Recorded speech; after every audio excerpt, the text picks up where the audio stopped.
आज हम लोग डिस्कस करने वाले हैं लर्निंग प्लान के बारे में। जैसा कि आप सभी देख सकते हैं, ये जो पीडीएफ है वो जिला शिक्षा एवं प्रशिक्षण संस्थान गया यानी डाइट गया का है। सीखने की योजना जिसे इंग्लिश में लर्निंग प्लान कहा जाता है। तो पहले हम सभी लिखेंगे शिक्षक शिक्षिका का नाम, जो भी आपका नाम होगा वो आप लिख सकते हैं। फिर कक्षा, आप जिस कक्षा को पढ़ाने जा रहे हैं उसके बारे में लिखिएगा। कालांश, जैसा कि आप सभी जानते हैं कि एक घंटी 45 मिनट का होता है, तो आप कालांश में 45 मिनट लिखिएगा। तिथि, जिस डेट को आप पढ़ाने जा रहे हैं उस डेट का आप लिखिएगा। विषय, किस विषय को पढ़ाने जा रहे हैं आप। इकाई, उसका कौन से यूनिट को आप पढ़ा रहे हैं। विषय वस्तु, आप जो चैप्टर पढ़ा रहे हैं उसका नाम लिखिएगा।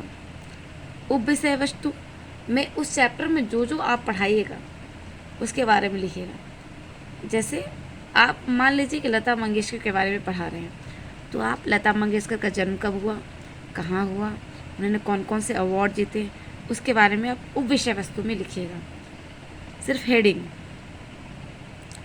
फिर उसके बाद जो है वह विषय वस्तु से संबंधित पूर्व समीक्षा, शिक्षण से पहले किया जाने वाला कार्य। जैसा कि हम किसी भी सब्जेक्ट को पढ़ाने से पहले उस पर खुद चर्चा करते हैं कि हम किस तरह से उसे पढ़ाएंगे, तो इसमें इसी चीज़ को लिखा जाएगा। जैसे नीचे दिए गए विषय वस्तु की चर्चा शुरू करनी है। जैसे विद्यार्थी, क्या बच्चे पहले से इस प्रकरण से परिचित हैं। कैसे, जैसे उन्होंने लता मंगेशकर का कई सारे सॉन्ग सुने होंगे, तो बच्चे कहीं ना कहीं उनसे परिचित हैं। क्या प्रकरण बच्चों के आसपास के वातावरण से जुड़ी हुई है।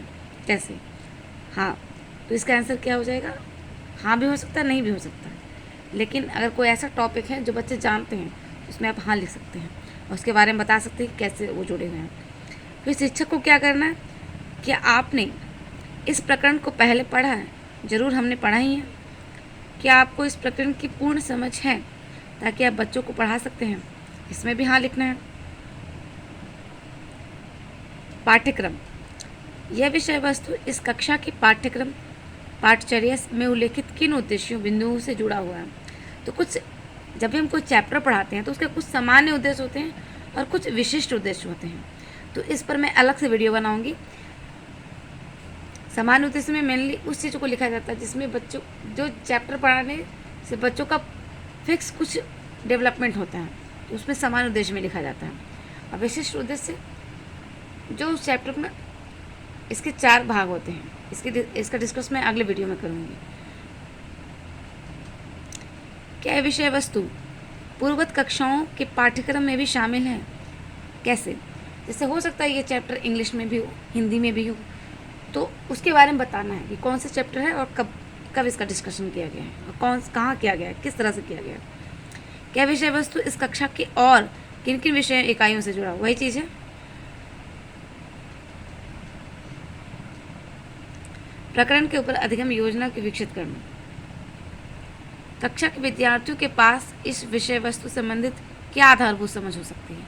तो कोई भी चैप्टर पढ़ाते तो बच्चों के पास कुछ ना कुछ आधारभूत समझ होती है, तो उसको आपको लिखना पड़ेगा। जैसे मान लीजिए अगर कोई प्लांट के बारे में पढ़ा रहे हैं, तो बच्चों ने कई बार प्लांट को देखा है, तो उसके बारे में उसके पास नॉलेज होती है। विषय वस्तु उप विषय वस्तु के विवरण, जैसे इसमें हमें कोई भी चैप्टर स्टार्ट करने से पहले बच्चों से कुछ क्वेश्चन पूछते हैं, तभी उस चैप्टर को स्टार्ट करते हैं। जैसे अगर लता मंगेशकर चैप्टर को पढ़ाना है हमें, तो पहले हम बच्चों से पूछ सकते हैं कि आपने क्या आप गाने सुनते हैं, तो बच्चे ऑफकोर्स बोलेंगे हाँ। फिर दूसरा क्या क्वेश्चन आप पूछ सकते हैं, क्या आपने ए मालिक वतन ए मेरे वतन के लोगों सुना है, तो बच्चे बोलेंगे हाँ सुना है। तो आप पूछिएगा ये गाना किसने लिखा है, तो बच्चे शायद बताएं या नहीं बताएं, तो आप वहाँ से वो चैप्टर स्टार्ट कर सकते हैं। दूसरा है अवलोकन, आलोचनात्मक विश्लेषण करें कि बच्चों को यह प्रकरण क्यों पढ़ाना चाहिए। तो बच्चों को इसलिए पढ़ाना चाहिए ताकि वो कुछ महत्वपूर्ण लोगों को जान सकें। क्या महत्वपूर्ण संकल्पनाएं इस प्रकरण में सम्मिलित है। तो जो भी उसमें मेन चीज़ें होगा उस चैप्टर को पढ़ाने से, तो उस चैप्टर के बारे में लिखा जाएगा कि हाँ ये पढ़ाने से ये चीज़ विकसित होगा। बच्चों के विकास की कौन कौन सी आयाम दिमाग को इस प्रकरण का ज्ञान विशिष्ट रूप से प्रभावित करेगा। जैसे कई सारे डायमेंशन होते हैं, जैसे पढ़ाते जबकि चैप्टर पढ़ाते तो बच्चों को बहुत सारे डायमेंशन का विकास होता है, शारीरिक मानसिक और ज्ञानात्मक होता है, तो उसके बारे में आपको लिखना पड़ेगा इसमें। सीखने सिखाने की विधि, जैसे हम कई सारे मेथड से पढ़ाते हैं, स्टोरी टेलिंग मेथड हो गया, रोल प्ले मेथड हो गया, तो आपको उस चैप्टर का जिस मेथड से आप पढ़ा रहे हैं उस पर लिखना पड़ेगा आपको। इस विधि को क्यों चुना गया? शिक्षा शास्त्री चयन का आधार, पेडागोजिकल बेसिस आपको बताना है। तो आपने मान लीजिए मैंने स्टोरी टेलिंग चुना, तो स्टोरी टेलिंग चुनने का क्या कारण है कि बच्चे उसको आनंद पूर्वक सुने, समझे और उसको उस चीज़ को कहीं ना कहीं बोल पाएँ। फिर आ जाएंगे प्रकरण की प्रस्तुतिकरण की योजना, मतलब आप जो चैप्टर है उसको किस तरह से बच्चों के सामने रखेगा। तो पहला विषय वस्तु विश्लेषण, छात्र अध्यापक क्रियाशीलन, छात्र क्रियाशीलन और श्याम पटकारे। जैसे विषय वस्तु में आप वो टॉपिक्स लिखिए जो उस चैप्टर में मेन रूप से है। जैसे आप प्लांट पढ़ा रहे हैं तो प्लांट में होगा जड़ के बारे में बताइएगा, रूट के बारे में बताइएगा, जो भी उस चैप्टर में होगा तो उसको मेन टॉपिक आप लिखिएगा। छात्र अध्यापक क्रियाशीलता में कि आप जो क्वेश्चन पूछिएगा या फिर आप किस तरह से बच्चों को बताइएगा और बच्चे उसे किस तरह से सीखेंगे, उसमें लिखना है। इसके लिए आप मेरे लर्निंग प्लान का वीडियो देख सकते हैं। और श्याम पटकार में ब्लैक बोर्ड में आप क्या क्या लिखिएगा उसके बारे में चर्चा कीजिएगा।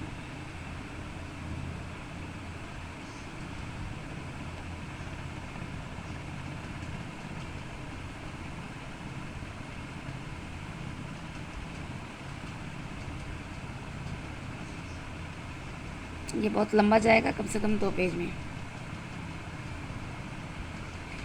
फिर है पुनरावृत्ति सह मूल्यांकन, मतलब आप पूरे चैप्टर को पढ़ाने के बाद उसको शॉर्ट में बताते हैं और बच्चों से कुछ क्वेश्चन पूछते हैं ताकि उससे पता चल सके कि बच्चे ने कितना सीखा है। तो शिक्षक प्रशिक्षु क्रियाकलाप में आप उस सभी क्वेश्चन को कम से कम 3 क्वेश्चन जरूर लिखिएगा। श्यामपट सारांश में आप लास्ट में जितना भी आपने पढ़ाया उसको सारांश रूप में आप लिखते हैं ताकि बच्चों को समझ में आ सके कि आज उन्होंने क्या क्या पढ़ा है। गृह कार्य में आप जो भी बच्चों को होमवर्क दीजिएगा उसको यहाँ पर लिखिएगा और होमवर्क भी आप कुछ क्रिएटिव दीजिएगा। इस विषय वस्तु को यदि दोबारा पढ़ाना हो तो सीखने सिखाने की योजना में क्या बदलाव करूँगा या करूँगी। तो इसमें अगर आप कुछ बदलाव करना चाहते, कोई और मेथड से यूज करना चाहते तो आप लिख सकते हैं इसमें, ऐसे आप नहीं लिखकर इसे आगे बढ़ा सकते हैं। इस विषय वस्तु संबंधित कोई ऐसा सवाल जिसे अपने संस्थान के संकाय सदस्य से चर्चा करने की अपेक्षा है, मतलब अगर कुछ ऐसा लग रहा है, आपको डाउट लग रहा है कि मैं इसे अच्छे से नहीं बता पा रही हूँ, तो आप अपने शिक्षक से इसे चर्चा कर सकते हैं। कोई अन्य टिप्पणी, यदि कोई कुछ बचा हुआ है तो उसको आप यहाँ पर लिख सकते हैं। संकाय सदस्य रेगुलेटर रोटेशनल की टिप्पणी, मतलब जो भी आपके एसीपी के दौरान कोई भी अगर आते हैं और आपका मतलब कार्यों की समीक्षा करते हैं तो वो इसे लिखेंगे, आपको लिखने की आवश्यकता नहीं है।